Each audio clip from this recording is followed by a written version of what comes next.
reflection on what we've come to do here and who we are. We are God's people, striving our utmost on a daily basis to serve Him in this world, to bring transformation and healing to the overstrained community. And every day I remind myself, as I often remind you, that God needs partners. It was Desmond Tutu who said that God in every age and at all times need people to partner with Him in His Missio Dei, which is Latin for the mission of God.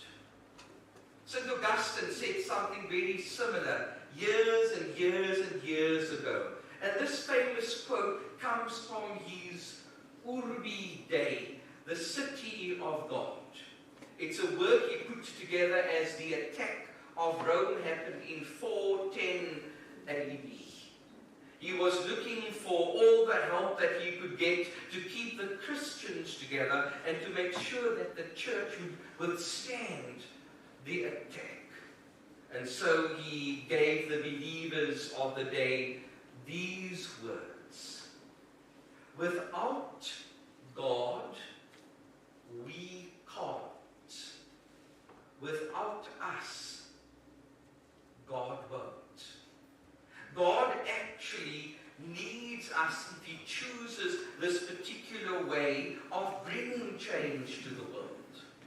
And so we can never underestimate to what extent He is counting on us to be kingdom people and to speak His name when it's so desperately needed. I want to at some stage announce a no complaints week here at United Church. I don't know how it's going to go down. I suppose you're going to complain about us having one. But I'm going to give it a shot at some stage. I still feel that the people here in this congregation, I think you probably should take this whole complaining thing down a notch. It's not really working for me, and I'm not sure if it's always necessary. I have committed myself to doing whatever I think is the best for the road ahead for this congregation.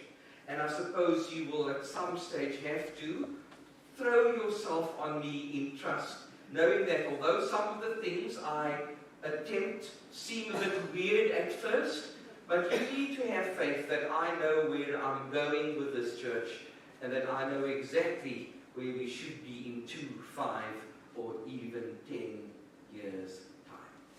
We're going to have to discuss more and more in our life together here at United.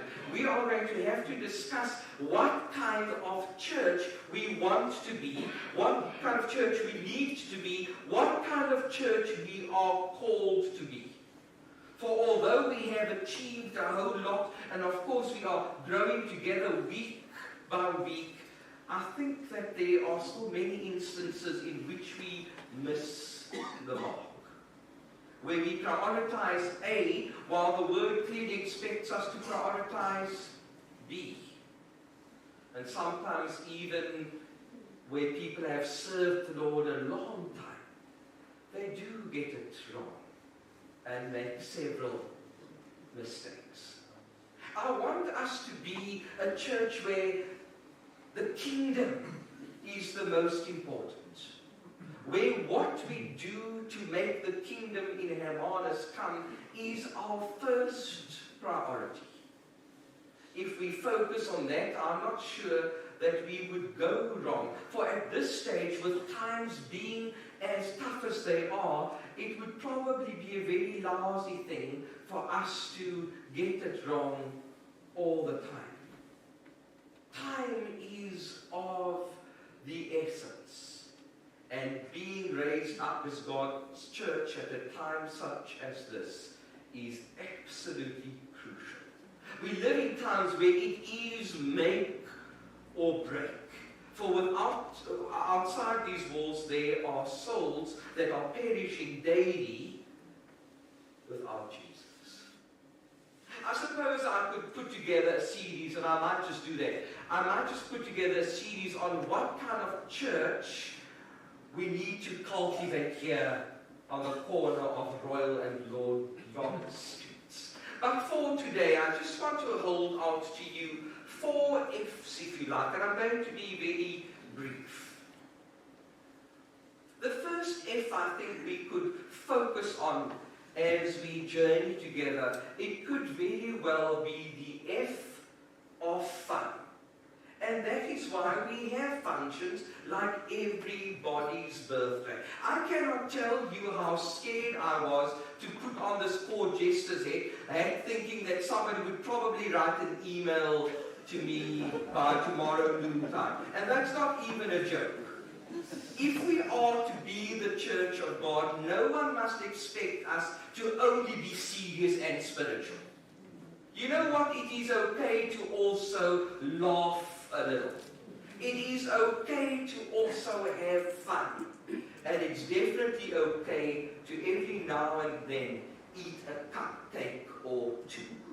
I have calculated the numbers of the cupcakes very carefully. There's 1.5 cupcakes for everybody.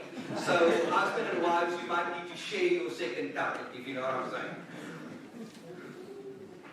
In the book of Nehemiah, in the Old Testament, there's this statement: the joy of the Lord is my strength. You know what? If this is not a joyous church, I won't stay. I want us to be happy, and I want us to enjoy being together.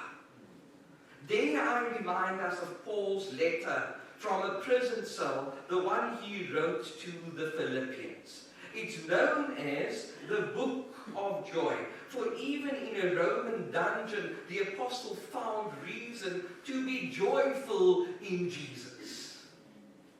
It is a struggle for me. It is a struggle for me when I see how miserable some of our congregants are. And I'm just accidentally walking towards this side of the church. It's nothing personal while I say that. But there are just some of us whose faces are just too dark and dreary when we come here on a Sunday. And perhaps that's a dynamic on which we need to work a little bit. I have been a minister for many years now. In fact, in 2 months' time, I will reach my 20th anniversary of being a minister. And I cannot tell you how often I have brought people on the fringes nearer to Jesus by having fun stuff at the church. By insisting that it must be a place of happiness. A place where we live out the gospel. Shouldn't we be happy 24/7 because of what Jesus has done for us?